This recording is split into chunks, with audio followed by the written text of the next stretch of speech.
Oi, hoje resenha do conto A Desejada das Gentes, escrito por Machado de Assis, aqui da coletânea Mulheres de Machado. E esta coletânea já está chegando nos seus finalmentes, pois esse é o penúltimo conto aqui presente. 30 anos. Não os parecia, nem era nenhuma inimiga que lhe dava esta idade. Ela própria a confessava e até com afetação. Ao contrário, uma de suas amigas afirmava que Quintilha não passava dos 27, mas, como ambas tinham nascido no mesmo dia, dizia isso para diminuir-se a si própria.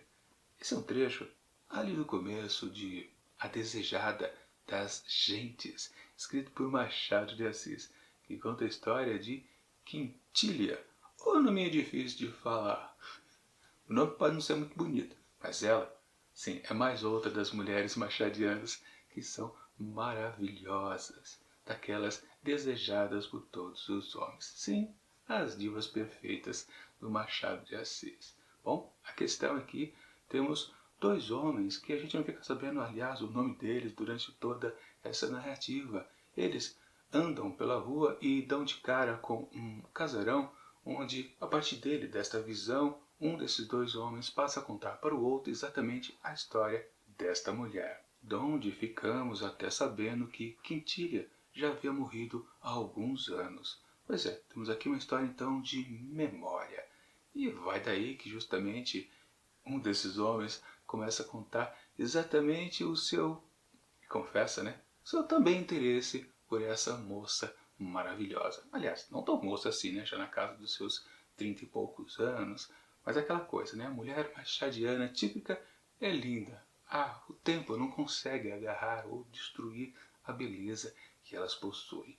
Mais uma vez, então, Quintilha é dessa lavra, com certeza. Bom, temos então aqui esta manifestação desse sujeito confessando ao amigo exatamente os perrengues que ele passou por começar aos poucos perceber que sim, amava esta mulher sensacional. E vamos combinar? Além das belezas naturais, as personas femininas machadianas, elas também são bem difíceis. E claro, Quintilha é daquelas também típicas do Machado, ou seja, ela fazia jogo duro não só para esse homem que narra a história, mas também para todos os outros que faziam uma certa tentativa de tentar conquistá-la. Bom, mas o protagonista aqui firma acordo com um amigo. O pessoal não consegue, mas nós vamos conseguir. Aí você pode se perguntar, peraí, eu já não vi essa história aqui mesmo, nessa seleção de contos do Machado de Assis? Provavelmente sim, porque na verdade temos uma história aqui meio que base que o autor gosta de desenvolver. Sim, temos dois homens disputando a mesma mulher, depois que muitos tentaram e também não conseguiram. Mas o que vai resultar disso? Vai ser a mesma coisa que das outras histórias? Não vou dizer, porque senão estraga a experiência de quem ainda pretende ler esse conto muito interessante do Machadão. Minha avaliação do texto. Pois é, mais uma vez aqui nessa coletânea temos uma história muito parecida com outras anteriores. E a gente pode se perguntar, poxa, justamente numa coletânea bem temática, né, que se chama exatamente Mulheres de Machado, por que que o selecionador acabou pegando justamente três histórias muito parecidas? Não foi um certo exagero, talvez até um erro? Bom, a gente precisa na verdade dizer que no fundo, se há alguma espécie de equívoco, talvez seja do próprio autor. O Machado de Assis que é o teimoso aqui na questão, porque foi ele que exatamente compôs três histórias que têm uma base idêntica. A mulher linda que é desejada por muitos homens e alguns deles batem a aposta para conquistá-la. Quem conquista primeiro? É o Machado que teimou no erro, ou não é um erro. Na verdade, ele gosta dessa base para poder diversificar a interpretação que ele faz a respeito desse contexto muito interessante se a gente for considerar a época em que foram escritos. Porque qual era a função da mulher? Era basicamente apenas casar e ponto final. É o grande marco da persona feminina daquela época.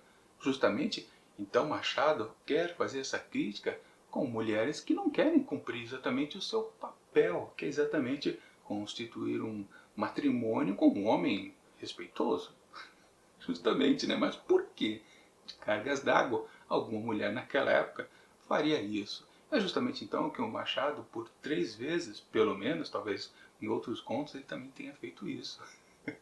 E aí sim, o selecionador tenha pegado os melhores textos. Claro, Machado está sendo crítico para com a sociedade em que viveu. Óbvio. E, por mais sorte ainda nossa, ele apresenta variações dessa base temática. Porque, vamos combinar, né? Muitos autores por aí gostam de ficar muito presos a um estilo narrativo e uma base também de história, e faz com que muitos contos sejam iguais, idênticos demais. Quando principalmente a gente os lê dentro de uma coletânea, um atrás do outro, você percebe, caramba, a mesma história que eu já acabei de ver páginas atrás. Mas com Machado isso não exatamente acontece, porque, sim, a base a gente percebe fácil. Ah, de novo a história, pá, pá, pá. Ok, mas a maneira que ele narra essa história, aí sim que tem o trunfo, o truque machadiano, que é exatamente aquela coisa de analisar os caracteres. E lembrando, nas histórias anteriores, e fugiu o nome delas agora, mas numa primeira ele pegou o foco mais para os homens, as personas masculinas, e na segunda história para a persona feminina, a mulher difícil em questão. Ou foi o contrário, isso eu não lembro, né? Se foi primeiro o lado feminino, depois o lado masculino. De qualquer forma, ou seja, ele pegou a variação do mesmo tema. E aí é um ponto super positivo para qualquer autor, principalmente, claro, o Machado, que sabe trabalhar melhor ainda os personagens que ele cria.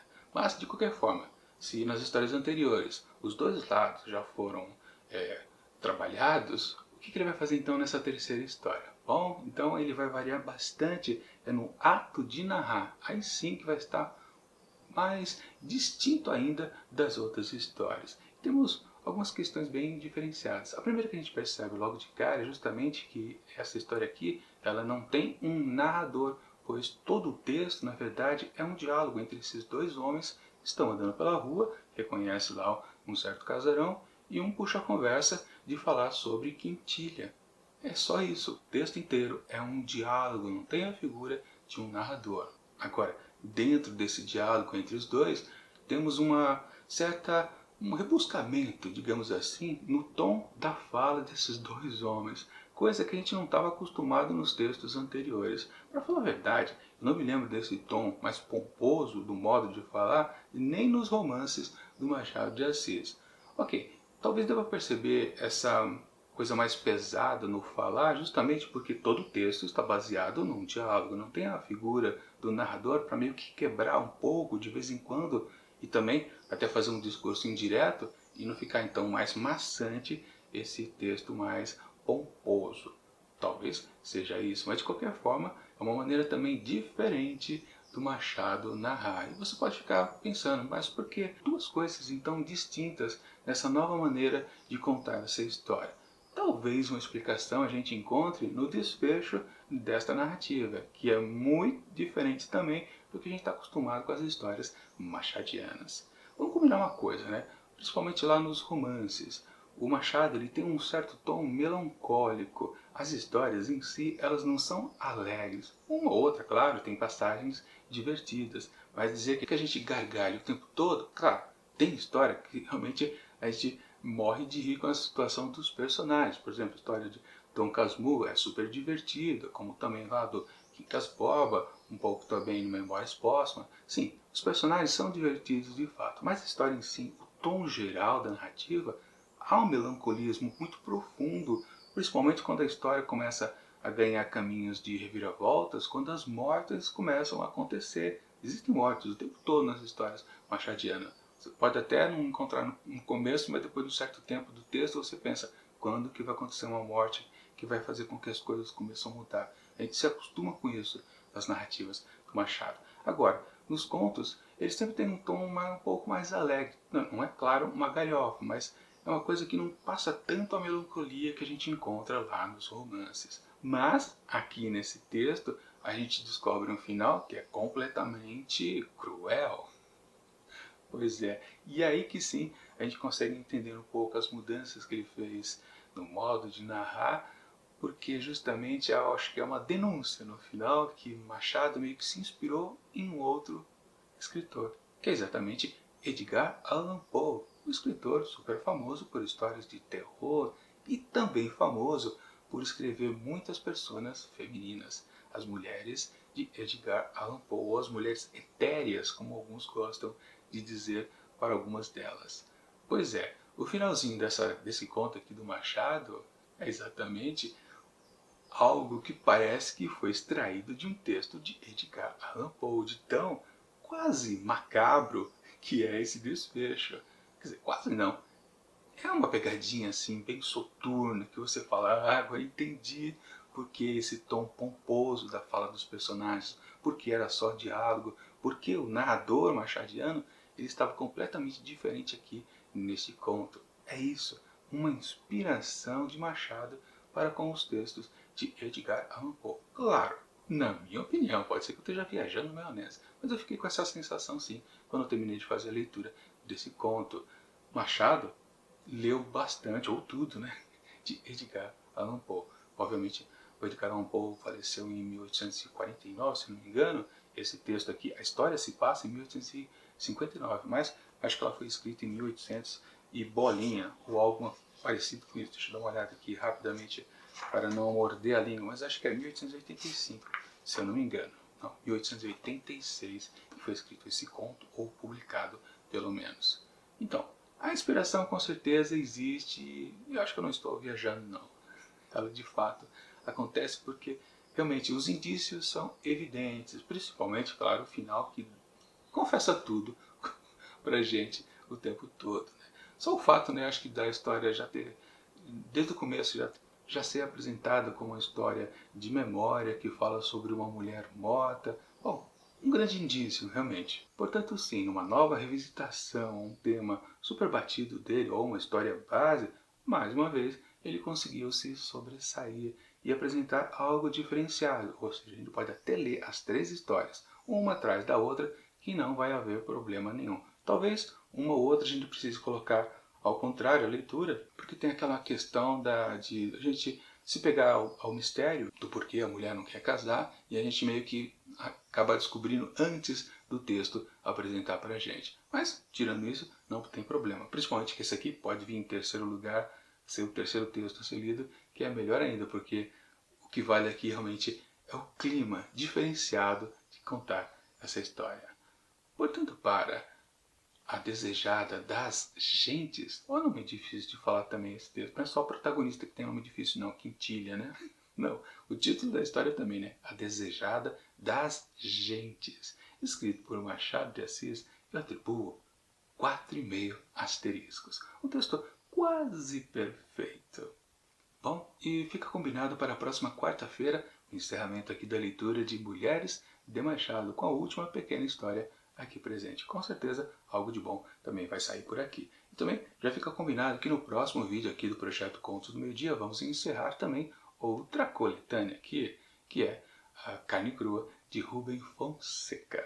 Mas enquanto esses próximos vídeos não chegam, eu deixo aqui do lado dicas de outras resenhas que já aconteceram aqui dentro do projeto. E tchau!